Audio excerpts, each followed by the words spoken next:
ఆ సాయంత్రం పిల్లలెవరూ ఇంట్లో లేనప్పుడు సూర్యారావు అడిగాడు. రేపో మాపో పరిశోధన ప్రారంభిస్తావా లేక కొన్నాళ్ళు ఆగుతావా? అదేంట్రోయ్ సూర్యుడు, కొన్నాళ్ల పాటు పరిశోధన చేయకురా నాయనా అన్నవాడివి ఈ ప్రశ్న వేశావు.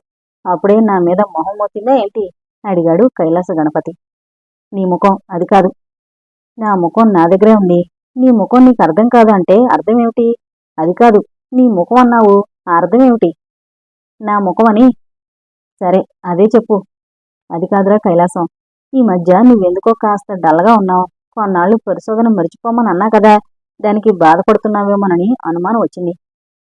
చాలా కొద్దిగా పరిశోధన ప్రారంభించాను, ప్రస్తుతం అది చాలు. మరి నువ్వు డల్గా ఉండడానికి కారణం ఏమిటి? ముప్పూటలా తిని కూర్చోవడం, చేతి నిండా పనిలేక సగం పిచ్చిగా ఉంది. 4 రోజులు పట్నం వెళ్ళి వద్దామనుకుంటున్నాను. దేనికి? సూర్యారావు అడిగాడు. ఆచార్య దగ్గర నాతో పాటు పని నేర్చుకున్న శిష్యగణం ఉండేవారు. వాళ్లలో ఆదిమూర్తి నాకు బాగా దగ్గరయ్యాడు. ఓసారి అతన్ని కలుసుకుని రావాలి. పిచ్చికి అతను మందిస్తాడా? అదేంటి, నీ ప్రశ్న చాలా విచిత్రంగా ఉంది. నువ్వు చెప్పింది అలా ఉంది మరి. నేనేమంటున్నాను? చేతి నిండా పనిలేక సగం పిచ్చిగా ఉంది అని అన్నావా లేదా? అన్నాను. ఆ మాట అన్న వెంటనే 4 రోజులు పట్నం వెళ్ళి వద్దామనుకుంటున్నాను అన్నావా లేదా? అన్నాను. చేతి నిండా పనిలేక సగం పిచ్చిగా ఉంది, 4 రోజులు పట్నం వెళ్ళి వద్దామనుకున్నాను అని అన్నావు. ఆ అర్థం ఎలా ఉంది? అలా అన్నానా? కైలాస గణపతి అమాయకంగా అడిగాడు. సరిగ్గా అలాగే అన్నావు. సూర్యారావు నవ్వుతూ చెప్పాడు. ఎలాగూ తోచడం లేదు. ఆదిమూర్తితో పనుంది. అతని దగ్గరకు 4 రోజులు వెళ్ళి రావాలి అని చెప్పబోయాను. మాటలు ఎగుడు దిగుడు అయ్యాయి. నేను అలాగే అనుకున్నానులే. నీ భాష అప్పుడప్పుడు నాకే కొరుకుడు పడదు. సరేలే, ఇదెప్పుడూ ఉన్నదే. ఆదిమూర్తి అన్నావు, ఆయన దగ్గరకు దేనికి? రాత్రుళ్ళు నేను పరిశోధనలోకి కొత్త భాష రాయడం ఓ రోజు నువ్వు చూసి అదేమిటి అన్నావు, గుర్తుందా? ఉంది. అప్పుడు అది రాళ్ల పరిశోధన గురించి కోడ్ భాష అని చెప్పాను. ఇది గుర్తుండే ఉంటుంది నీకు. కోడ్లోని ఒక వాక్యం మరిచిపోయాను. చూసావా, నీకు బాగా మతిమరుపు వచ్చిందిరా అంటే, చత్ నాకేంటి మతిమరుపు అని కోపడ్డావు. నాకున్నది పరధ్యానం గాని మతిమరుపు కాదన్నావు. ఇప్పుడు నీ నోటి వెంట మతిమరుపు వచ్చింది. మతిమరుపు కాదు, మరిచిపోవడం. రెండూ ఒకటే. విషయం చెప్పు. ఆదిమూర్తిని కలుసుకుని వస్తాను.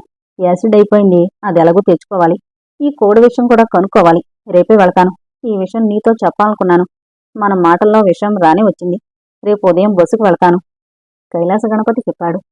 భోంచేసి వెళ్ళి రావచ్చు కదా? సూర్యారావు అన్నాడు. మధ్యాహ్నం అలసటగా ఉంటుంది. సరే, నీ ఇష్టం. రాత్రికి వస్తావా, మర్నాడు వస్తావా? అలా వెళ్ళి రావడానికి అదేమన్నా మన పక్కూరా? 4-5 రోజులు పడుతుంది. ఎక్కడికి పారిపోను, సరేనా? చచ్చా, అదేం మాట్రా కైలాసం, నొచ్చుకుంటూ అన్నాడు సూర్యారావు. నన్ను విడిచి ఉండలేక బాధపడుతుంటేను అలా అన్నాను, కొంటిగా పలికాడు కైలాస గణపతి. 60లో 20 వేషాలు మట్టుకు మానవు కదూ? సూర్యారావు నవ్వుతూ అన్నాడు. హరి రావడంతో వాళ్ల మాటలు మారిపోయాయి. ఆ రాత్రి 11:10. ఇంట్లో అంతా నిద్రపోతున్నారు, ఒక్క కైలాస గణపతి తప్ప. తన గదిలో ఒక్కడు కూర్చుని పరిశోధన చేస్తున్నాడు. పెద్ద లైటు వెలుగుతోంది. డైరీ లాంటి చిన్న నోటుబుక్ తెరచి పెట్టుకున్నాడు. తెల్ల కాగితాలు, కలము చేతికి అందుబాటులో ఉన్నాయి. ఆ సమయంలో కైలాస గణపతిని ఎవరైనా చూస్తే పెద్ద థీసిస్ రాస్తున్నట్లుంది. కైలాస గణపతి పరిశోధన చేస్తున్నాడని సూర్యారావు ఒక్కడికే తెలుసు. కనుక ఈ సమయంలో సూర్యారావు గనక కైలాస గణపతిని చూస్తే పరిశోధన తాలూకా మ్యాటర్ ఏదైనా రాసుకుంటున్నాడు కాబోలు అనుకుంటాడు. అది థీసిస్ కాదు, పరిశోధన తాలూకా మ్యాటర్ అంతకన్నా కాదు. ఆ విషయం ఒక కైలాస గణపతికి మాత్రమే తెలుసు. కొండ గుహలో గవ్వలమ్మ పేరుతో ఉన్న కొండలో ఓ పుల్ల, ఆ పుల్లకి రహస్యపు టర, దానిలో చిన్న కాగితంలో చిత్రమైన రాత, విచిత్రమైన గుర్తులు. సప్త సముద్రాలవతల రాక్షసుడి ప్రాణం మర్రి చెట్టు ఓళ్ళలో దాగున్న బుల్లి చిలకలో ఉన్నట్లు ఈ రహస్యపు రాతలోని పరమరహస్యమేమిటో రాసినవాడికి తెలియాలి, లేక ఆ పైవాడికి తెలియాలి. కైలాస గణపతి ఆ రాతతోనే కుస్తీ పడుతున్నాడు. కైలాస గణపతికి హిందీ, ఇంగ్లీషు కాక కన్నడ, తమిళం అక్షరాలు తెలుసు. అలాగే ఇతర దేశం భాషలు బొత్తిగా తెలియకపోయినా రాతలో ఆ అక్షరాలు ఎలా ఉంటాయో తెలుసు.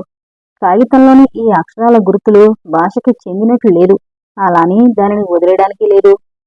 సోది వాళ్ళకి సోది చెప్పేటప్పుడు గెడ్డమంటే పుంజు ఓయమ్మ, నుదురంటే పెట్ట ఓయమ్మ తెలవలేదా? పుంజు తల్లే పుంజు, చేయి సరిగ్గా పట్టు, ఇదిగిదిగో లెక్కబెట్టు, ఇలా దీర్ఘాలు తీస్తూ చెబుతారు గాని పెద్దగా భాష అంటూ వేరేది ఉండదు. భాష లేనప్పుడు స్పెషల్ లిపి ఏముంటుంది? అక్కడికి కైలాస గణపతి ఆ ఉదయం ఓ సోదెమ్మని కలుసుకుని చేతిలో 5 రూపాయలు పెట్టి, మీకు వేరే భాష ఉంటుందా, దానికి లిప్ ఉంటుందా అని అడిగాడు. 5 రూపాయల నోటు చక్కగా పుచ్చుకుని, నాకు తెల్దు బాబు అంది సోదెమ్మ. లిపి తెలీదా? తెల్దే. పోనీ రాయడం అంటే తెలుస్తుందా? రాయటం అంటే రాయడం అని తెలుసుగాని రాయటం రాదు. ఇందాక అదేదో అన్నారు. లిపి. ఆ అదసలు తెల్దే. మరి మీరు అవసరం పడితే రాయరా? మాకేం అవసరం? మాకేమన్నా చదువులా, ఉద్యోగాలా? అంది సోదెమ్మ చేతులు తిప్పుతూ. సోదికి రాసే అవసరం ఉండదా? అక్కడికి ఆశ చావక కైలాస గణపతి అడిగాడు. భగవంతుడు ఒకేసారి రాస్తాడు అందరి మొగాల. ఇంక మేం రాసేదేముంది రాత? పోనీ కాగితాల మీద తమాషా గుర్తులతో బొమ్మల్లాంటివి వేస్తారా? బాగుంది అంది సోదెమ్మ. ఏం బాగుందో కైలాస గణపతికి అర్థం కాలేదు. బాగుండడమేంటి అన్నాడు. మా బతుకులకి కాగితాలు రాతలు బాగు. అయినా నాకు తెలవకడుగుతాను. ఆ ఆరాలన్నీ మీకెందుకు బాబు అంది సోదెమ్మ అనుమానంగా చూస్తూ. సోదివాళ్లు వాళ్ల బ్రతుకులని పేపర్కి రాసి పంపిస్తే పేపర్ వాళ్ళు పేపర్లో వేసుకుని డబ్బిస్తారు. నోటుకొచ్చింది బొంకాడు కైలాస గణపతి. మీకా నాకా? ఆతృతగా అడిగింది సోదెమ్మ. కైలాస గణపతి గతుక్కుమన్నాడు. ఒకటి పోతే రెండొచ్చింది. కొసరు కోరితే అసలుకే ఎసరొచ్చింది అన్నట్లు తయారైంది పరిస్థితి. మీకాదు, రాసినందుకు డబ్బు మాకొస్తుంది. కానీ పేపర్లో పడినందుకు ప్రభుత్వం గుర్తించి ఆ తర్వాత మీకు సౌకర్యం కలిగిస్తుంది. ఇల్లు వాకిలి చదువు అలా అన్నమాట. బాబాబు తొందరగా పనిచేదురు, నాకు ఇల్లంటే మాశాడ్డిష్టం అంటూ సోది మొదలుపెట్టింది సోదెమ్మ. సోదెమ్మని వదిలించుకుని బయటపడేసరికి తల ప్రాణం తోక్కి చేరినట్లయింది కైలాస గణపతికి. అది ఉదయం జరిగిన సంగతి. సోదెమ్మని కలుసుకోవడం వల్ల 5 రూపాయల ఖర్చు, అనవసర ప్రసంగం తప్పించి కించిత్ ఫలితం కూడా లేకపోయింది. అదీగాక లేనిపోని కొనిపెచ్చుకున్న తలకాయ నొప్పిగా తయారైంది పరిస్థితి. కైలాస గణపతికి బాగా అనుమానంగా ఉంది. కొండలో ఉన్న కాగితంలో రాత సోదివాళ్లది కాదు. అవి బీజాక్షరాలు కూడా కాదు. విషయమేమిటో కనిపెడితే అసలు రహస్యం తెలుస్తుంది. అప్పుడు ఓ అడుగు ముందుకో వెనక్కో వేయొచ్చు. అది పరమరహస్యం తాలూకా కూడా ఉంటుంది. ఏ భాష కాకపోతే చివరికి అదే ఉంటుంది. సోదెమ్మ వల్ల పని కాలేదు. భాషల్లో ఈ రకం లిపి ఉన్నట్లు లేదు. ఇది దేవనాగరిక లిపి కాకపోవచ్చు. ఇక మిగిలింది కోడ్. రహస్య సమాచారం చేరవేయడానికి కోడ్ ఉపయోగిస్తారు. కోడ్ని జాగ్రత్తగా డీకోడ్ చేస్తే బస్ పనైపోతుంది. లేచి నుంచుంటే అడుగులు అవే పడతాయి. అడుగులేయడం వస్తే పరిగెత్తడం తేలిక అనుకున్న కైలాస గణపతి మళ్లీ పుస్తకం ముందుకు జరుపుకుని కోడ్ని డీకోడ్ పలు రకాలుగా చేస్తూ ఖరాబైన కాగితాల్ని చించి పారేస్తూ కూర్చున్నాడు. వంచిన తల ఎత్తకుండా రకరకాలు మార్చి రాస్తున్నాడు కైలాస గణపతి. దృష్టంతా కాగితాల మీదనే ఉంది. రాత్రుళ్ళు సూర్యారావు పాస్కి 1-2 సార్లు లేస్తాడు. రోజులాగే లేచాడు సూర్యారావు. పెద్ద లైటు కైలాస గణపతి గదిలో వెలగడం చూసి కిటికీ దగ్గరకొచ్చి లోపలకు తొంగి చూశాడు. కైలాస గణపతి బయట ప్రపంచాన్ని పూర్తిగా మరిచిపోయినంతగా కాగితాల్లోకి తలదించుకుని ఏదో రాస్తున్నాడు. తనలో తాను గొణుక్కుంటూ అని తల అడ్డంగా తిప్పుతూ దానిలో లీనమైపోయాడు. ఇలా అయితే వీడికి ఎప్పుడో పిచ్చి పట్టడం ఖాయం అనుకుంటూ అతను వెళ్లిపోయాడు. ఇక్కడ అతనికి తెలియంది ఒకటుంది. కైలాస గణపతికి పిచ్చి పడుతుంది అనుకోవడం అంత పిచ్చి మరొకటి లేదని. కైలాస గణపతి కాగితాలు ఖరాబు చేస్తూ చాలాసేపు గడిపాడు. అనవసరంగా దీంతో కుస్తీ పడుతున్నానేమో. ఏదైనా లిపి గనుకైతే తన శ్రమ వేస్టు. రేపెలాగూ ఊరికి వెళుతున్నాను కదా, ముందు అది చూసుకుని ఆ పైన కోడి విషయం చూస్తే సరి అనుకున్నాడు డైరీని మూసేస్తూ. కాగితాల్ని డెస్క్లో పడేశాడు. కోడ్ని డీకోడ్ చేసే ప్రయత్నంలో చించి పారేసిన కాగితాల్ని నలిపి ఉండచుట్టిన కాగితాల్ని పక్కనున్న వేస్ట్ బకెట్లోకి విసిరేశాడు. పెద్ద లైట్ ఆర్పి మంచం మీద పడుకున్నాడు. తను రాసిన కాగితాల్ని ఒక్కో కాగితాన్ని అక్కగానికొక ముక్కగా చేసి పారేసినట్లయితే బాగుండేది. ఇదెవరికి తెలుస్తుందిలే, ఎవరు చూడొచ్చారులే, చూసి మాత్రం ఏం తెలుసుకుని చచ్చారులే అన్న నిర్లక్ష్యం వల్ల తానేమి కోల్పోతాడో కైలాస గణపతి ఎరుగడు. అతను పడుకున్న 10 నిమిషాలకే నిద్రపోయాడు. అప్పుడు సమయం 12:40. 4 రోజుల్లో వస్తాను. అలాగే, నీ మతిమరుపు దొంగలతోలా. ఈ మాట పడికి 10 సార్లు చెప్పావు. సూర్యారావు నవ్వుతూ అన్నాడు. మతిమరుపు కాబట్టే గుర్తుంచుకుని 10 సార్లు చెప్పడం అంటూ తను నవ్వాడతను. బస్సు ఇంకా రాలేదు. కబుర్లు వేసుకుని ఇద్దరూ రోడ్డు వార నుంచున్నారు. ఉదయం బస్సుకి కైలాస గణపతి ఊరికి బయలుదేరాడు. బస్సు ఎక్కించి వస్తానని సూర్యారావు వెళ్లాడు. వెళుతూ భార్యతో చెప్పాడు. వస్తూ గవర్రాజు ఇంటికి వెళ్ళొస్తాను. ఇంటికి రావడం కాస్త ఆలస్యం అవుతుంది. ఎంత ఆలస్యమైనా గంటయ్యను 2 గంటలయ్యాను. అలాగే కానియండి. మాణిక్యాంబ నవ్వుతూ అంది. సూర్యారావు ప్లాన్ వేరు. కైలాస గణపతి సూర్యారావు మాట్లాడుకుంటుండగానే బస్సు వచ్చింది. వెంటనే కైలాస గణపతి బస్సు ఎక్కడం, బస్సు బయలుదేరి వెళ్ళిపోవడం జరిగింది. ఇంట్లో చెప్పినట్లుగా సూర్యారావు చేయలేదు. గవర్రాజు ఇంటికి వెళ్లలేదు సరికదా, అసలు ఊళ్ళోకే రాలేదు. డొంకదారిని బయలుదేరి అడ్డదారుల గుండా నడిచి కొండ దగ్గరికొచ్చాడు. పొలం దాటిన తర్వాత కొండ, అందుకే అక్కడ జనసంచారం ఉండదు. మరి కాస్త ఎండెక్కితేనే గాని ఆవులు మేకలు కాచే పిల్లలు రారు. ఎందుకైనా మంచిదని సూర్యారావు ఓ పర్యాయం నలువైపులా చూసి ఒడివడిగా కొండెక్కడం ప్రారంభించాడు. సరిగ్గా అరగంట సూర్యారావు కొండ సగం ఎక్కాడు. ఎదురుగా గుహ. మరోసారి అటు ఇటు చూసి గుహ ప్రవేశించాడతను. సమయం గడిచిపోతోంది. తర్వాత సూర్యారావు తృప్తి నిండిన మనసుతో గుహలోంచి బయటకొచ్చాడు. మరోసారి అటు ఇటు చూసి వడివడిగా కొండ దిగాడు. చాలా హుషారుగా కొండ దిగిన సూర్యారావు ఎప్పట్లా మామూలు దారిన ఊళ్ళోకి వెళ్ళక మళ్లీ డొంకదారిన అడ్డదారిన బయలుదేరి రోడ్డు దగ్గరికొచ్చి రోడ్డు నుంచి ఇంటికి బయలుదేరినట్లుగా ఊరివైపు సాగాడు. ఎక్కడికి సూర్యారావు గారు, ఇట్నుంచి వస్తున్నారు? దారిలో ఎదురైన ఒకరిద్దరు సూర్యారావుని అడిగారు. మా కైలాసాన్ని బస్సెక్కించొస్తున్నా అన్నాడు. ఏంటి, అయ్యగారు ఊరికి వెళ్ళిపోయారా? అడిగారు వాళ్ళు. కైలాస గణపతి ఎవరో సగం మందికి తెలిసిపోయింది. సాధారణంగా ఊళ్ళోకి కొత్త మనిషి వచ్చి 4 రోజులుంటే పల్లెటూరులో అందరికీ తెలిసిపోతుంది. పనుండి పట్నం వెళ్ళాడు, ఏవో మందులు తెచ్చుకోవాలట, 2 రోజులు ఆగొస్తాడు అని చెప్పి ముందుకు సాగాడతను. మధ్యలో వాళ్లతో వీళ్లతో మాట్లాడి ఇంటికొచ్చేసరికి కొద్దిగా ఆలస్యమైంది. గవర్నర్ వెళ్ళొచ్చారా? మాణిక్యం అడిగింది. లేదు, మధ్యలో వాళ్లతో వీళ్లతో మాట్లాడేసరికి ఆలస్యమైంది, సాయంత్రం వెళతాలే అన్నాడు సూర్యారావు. కొండెక్కిన విషయం మాత్రం చెప్పలేదు. అన్నయ్యగారిని జాగ్రత్తగా బస్సెక్కించారా? ఆ, మీ ఘనత వహించిన అన్నయ్యగారు తప్పిపోయే ప్రమాదం లేదు, మారుపడిపోయే ప్రమాదం అంతకన్నా లేదు. 100 మందిలో కూడా గుర్తించుకోదగిన స్పెషల్ మనిషి వాడు, వాడి పరధ్యానము అంటూ నవ్వాడు సూర్యారావు. ఏంటో చాలా హుషారుగా ఉన్నారు అంది మాణిక్యాంబ. దరిదాపుల్లో పిల్లలున్నారేమో చూసి ఎవరూ లేకపోవడంతో గొంతు తగ్గించి కారణం చెప్పనా అన్నాడు. చెప్పండి. 2 చుక్కలు పుచ్చుకున్నాన్లే హుషారుగా అన్నాడతను. చి పొండి, పిల్లలు వింటారని కూడా లేదు సిగ్గుపడుతూ అంది మాణిక్యాంబ. మరోపక్క ఈ వయసులో కూడా భర్త కుర్రచేష్టలకి మురిసిపోతూ. పిల్లలు వినడం లేదనే అతను నవ్వుతూ అన్నాడు. మాణిక్యాంబ నవ్వేసి ఊరుకుంది. ఈ సంగతి విన్నావా బావా? ఏ సంగతి? అప్పయ్య కూతురు మంగలేదు ఉంది. అది కాదు, మంగనెవరో చంపారు. ఆ అంటూ నోరు తెరిచాడు సూర్యారావు. 2 రోజులు బట్టి ఒంట్లో నలతగా ఉందని ఇల్లు కదలలేదు సూర్యారావు. చిన్న చిన్న నొప్పుల్ని అసలు లెక్క చేయడు. అలాంటిది మాడు నొప్పని, అరికాళ్ళు మంటలని ఆముదం పట్టించి రెస్టగా కూర్చున్నాడు. కైలాస గణపతిని నిన్న ఉదయం బస్సెక్కించి ఇంటికొచ్చిన తర్వాత కూడా బాగానే ఉంది. మధ్యాహ్నం నుంచి మాడు నొప్పి, అరికాళ్ల మంటలు వచ్చాయి. పుల్లారావు సూర్యారావు మాట వరుసకి బావ అంటే బావ అనుకుంటారు. అంతకుమించి వాళ్ల మధ్య బంధుత్వం లేదు. ఆ వీధిని వెళుతున్న పుల్లారావు, బావా ఇంట్లో ఉన్నావా అంటూ ఇంట్లోకొచ్చి ఈ విషయం చెప్పాడు. మంగని చంపిన విషయం విని కొద్దిసేపటిదాకా తీర్పలేకపోయాడు సూర్యారావు. నిక్షేపంలాంటి పిల్ల, చిదిమి దీపం పెట్టొచ్చు. మొన్న శ్రావణానికి 10 వెళ్ళి 11 వచ్చాయి. పెళ్లి కూడా చేద్దామనుకుంటున్నారు. ఆ మధ్య సాంబమ్మ కనిపించి చెప్పింది. పిల్ల బాగుంటే సరే తల్లి, డబ్బు అంతా డబ్బులో ఉంది. ఆయన సంగతి తెలిసిందే కదా, అసలే అంతంత మాత్రం సంసారం. అది చాలక తాగుడికి ఎంత డబ్బు చాలదు అంటూ సాంబమ్మ బాధపడి చెప్పుకుంది అంది మాణిక్యాంబ. అప్పయ్య కూలీనాలి చేసుకునే మనిషి, 3 సంతానం, అంతా ఆడపిల్లలే. రూపాయి ఇంట్లో ఇస్తే రూపాయి తాగుతాడు.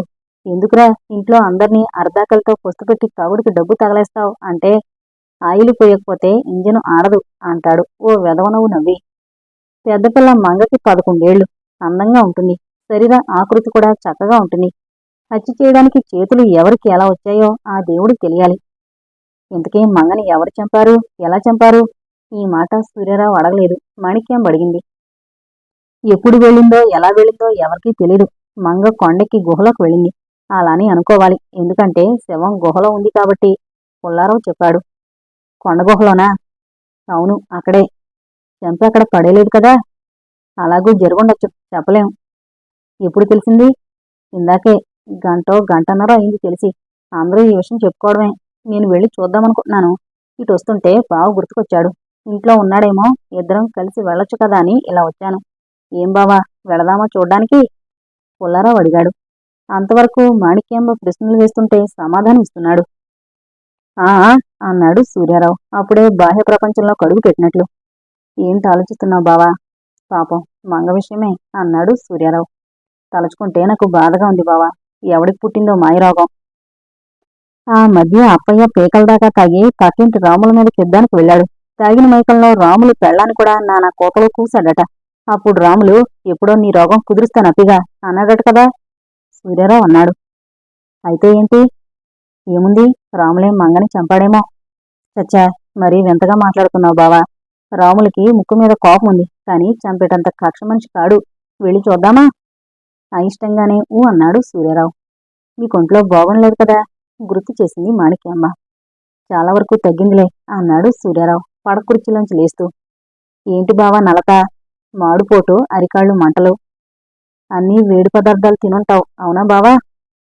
తిన్నది మటుకు నేనే, వండింది మటుకు మీ అక్క. ఆవు పెట్టి పనసపొట్టు కూర, గుత్తొంకాయ కూర, గోంగూర పులుసు, వెల్లుల్లి కారం పచ్చడి అన్నీ అగ్నిహోత్రావధానుల గారి బిడ్డలే. చొక్కా వేసుకుంటూ సూర్యారావు చెప్పాడు.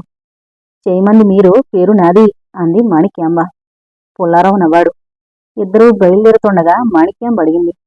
మంగని ఎలా చంపారు? ఏ ఆయుధంతో చంపారు? పుల్లారావు ఏం చెబుతాడోనని సూర్యారావు చూశాడు. తెలీదు, వెళ్ళి చూస్తేనే గాని చెప్పాడు పుల్లారావు. ఎలా చంపారన్నది ఆ నోట ఈ నోట పుల్లారావు విన్నాడు, కాని తెలీదు అనేశాడు. కారణం మంగని ఎవరో చెరిచారు అని మాణిక్యాంబతో చెప్పలేక మాట మార్చాడు పుల్లారావు. సూర్యారావు పుల్లారావు కొండ దగ్గరకొచ్చేసరికి తీర్థ ప్రజల్లా కొండ దగ్గర జనం. ఇద్దరూ కొండెక్కారు. మంగ శవం గుహలోనే ఉంది. అందరూ శవానికి కాస్త దూరంగానే ఉన్నారు. ఏడుస్తున్న మంగ తల్లి తండ్రి చెల్లెళ్ళని వాళ్ళు దూరంగా ఉంచుతున్నారు బలవంతంగా. మంగ శవాన్ని ఎవరూ ముట్టుకోలేదు. కదిలించే ప్రయత్నం కొద్దిగా కూడా చేయలేదు. దానికి తగిన కారణం ఉంది. ఆ మధ్య ఉరుము కొండలో హత్యలు జరిగాయి. మొదట అవి హత్యలు అనుకోలేదు. అందువల్ల పోలీసులు రాలేదు. ఆ తర్వాత హత్యలకి పోలీసులు రంగప్రవేశం చేశారు. ఇది వరకు పరిశోధనకొచ్చిన వాళ్ళు ప్రమాదంతో మరణించారని మీరే నిర్ణయించి దహనం చేశారు. అది నేరం. మొదటి తప్పుగా ఊరుకుంటున్నాం. ఇకపై ఏదన్నా జరిగితే శవాన్ని ఎవరూ ముట్టుకోవద్దు. కదిలించడం, సరిచేయడం ఏదీ చేయకూడదు. మాకు కబురు చేస్తే వెంటనే మేమొచ్చి చూస్తాం. చిన్న పిచ్చి పని చేసినా నేరంలో మీరు ఇరుక్కుంటారు అని పోలీసులు గట్టిగా హెచ్చరించారు. అందువల్ల ఎవరూ మంగ శవాన్ని ముట్టుకోలేదు. సూర్యారావు పుల్లారావు మంగ శవాన్ని దగ్గరగా నుంచి చూశారు. మంగ రెండు కళ్ళు తెరచుకునున్నాయి. నోరు కొద్దిగా తెరుచుకునుంది. నాలుకని పొదునైన ఆయుధంతో చీరేసినట్లుంది. మంగ శవం పక్కనే రాయింది. ఆ రాతితో చేతుల మీద కాళ్ల మీద బలంగా మోదినట్టు తెలుస్తోంది. బహుశా రేప్ చేస్తుంటే అవరోధించకుండా ఉంటుందని చేతులు కాళ్ళు పనిచేయకుండా రాయితో కొట్టినట్లుంది. శరీరం మీద బట్టలున్నాయి, అయితే అవి తొలగున్నాయి. నాలుక చీలికైనా కాళ్ళు చేతులు పనిచేయనంతగా దెబ్బ తగిలినా శరీరం మలినమైనా బహుశా మంగ బతికే ఉండుంటుంది. మంగ వేసుకున్న ఓణిని మంగ మెడ చుట్టూ బిగించి చివరికి హంతకుడు హత్య చేసుంటాడు. మంగ శవాన్ని చూస్తుంటే ఎవరూ చెప్పకుండానే ఏం జరిగిందో ఎలా జరిగిందో అర్థమవుతోంది. ఇంతవరకు ఉరుముకొండలో జరిగిన హత్యలన్నీ మగాళ్లవే. మొదటిసారిగా ఓ ఆడకూతురి హత్య జరిగింది. నిండా 11 ఏళ్లు లేవు. ముక్కుపచ్చలారని బాలిక అనొచ్చు. మరణం ముందు మంగ ప్రత్యక్ష నరకం ఎంత అనుభవించిందో శవాన్ని చూస్తుంటే తెలుస్తోంది. అక్కడ ఆడవాళ్లకన్నా మగవాళ్లు ఎక్కువ మంది ఉన్నారు. ఆ ఊరి ఆడపిల్లలందరికీ తెలుసు ఈ అమ్మాయి. మంగ శవాన్ని చూసి కళ్ళనీళ్లు పెట్టుకున్నారు. ఆడవాళ్లే కాదు, కొందరు మగవాళ్లు కూడా. పుల్లారావు కండువాతో కళ్ళు తుడుచుకున్నాడు. మంగ శవానికి కాస్త యువతలగా చిన్న వస్తువుని సూర్యారావు చూశాడు. చూస్తూనే గతుకుమన్నాడు. లోపల కంగారు, భయం. అందరి ఎదుట దాన్ని తీయడానికి లేదు. వంగి చేతిలోకి తీసుకుంటే అది చూసిన ప్రతి వాళ్ళకి అనుమానం వస్తుంది. నిజమే. అలాని అక్కడ వదిలేస్తే పీక చుట్టుకుంటుంది. దాన్ని తక్షణం మాయం చెయ్యాలి. ఎలా? సూర్యారావు ఆలోచించాడు. మెరుపులాంటి ఆలోచన వచ్చింది. వెంటనే భుజానున్న కండువా సరిచేసుకుని 2 అడుగులు ముందుకు వేశాడు. వేసి ఆగాడు. మంగ శవాన్ని దగ్గర్నుంచి మరింత పరీక్షగా చూస్తున్నట్లుగా చూస్తూ కాస్త వంగాడు. భుజానున్న కండువా జారి పొరపాటున పడ్డట్టు కింద పడింది. కండువా కింద పడినందుకు విసుకున్నట్లుగా ముఖం పెట్టి కండువాని చేతిలోకి తీసుకున్నాడు. ఆ కండువాతో తానే కింద పడ్డ బుల్లి వస్తువుని చాకచక్యంగా చేతిలోకి తీసుకున్నాడు సూర్యారావు. ఇంకా దానిని దాయాలి. కండువాతో కళ్ళు ఒత్తుకుంటున్నట్లు నటిస్తూ ఆ వస్తువుని చల్లగా జేబులోకి జారు విడిచాడు. ఆ తర్వాత యువతలకొచ్చాడు. బస్, తేలిగ్గా పని అయిపోయింది. సూర్యారావు మనసు అంతకన్నా తేలిక పడింది. తర్వాత ఇద్దరూ గుహలోంచి బయటకొచ్చారు. మనసు కలిచివేస్తోంది బావా. మంగని చిరిచి చంపారని విన్నాగాని ఇలా అనుకోలేదు. ఆ దారుణాన్ని ఎలా చూశానో నాకే అర్థం కావడం లేదు పుల్లారావు అన్నాడు. నాకైతే మతే పోయింది బావా. పోలీసులు వచ్చిందాకా ఇక్కడ నిలబడే ఓపిక లేదు. నేనింటికి వెళతాను, నువ్వు కూడా వస్తావా? సూర్యారావు అడిగాడు. పోలీసులు వచ్చిన తర్వాత ఏం చేస్తారో చూసొస్తాను. ఒక్కడివి ఇంటికెళ్ళగలవా బావా? పుల్లారావు అడిగాడు. ఆ, నువ్వు ఇక్కడే ఉండి అంతా వివరంగా చూసి తెలుసుకునిరా. నాకు ఉండాలనే ఉంది, కానీ మళ్ళీ మోడనొప్పి వచ్చేసింది. ఇక్కడ ఏమేమి ఎలా జరిగింది తర్వాత నాకొచ్చి చెప్పు. అలాగే అన్నాడు పుల్లారావు. సూర్యారావు కొండ దిగడం ప్రారంభించాడు.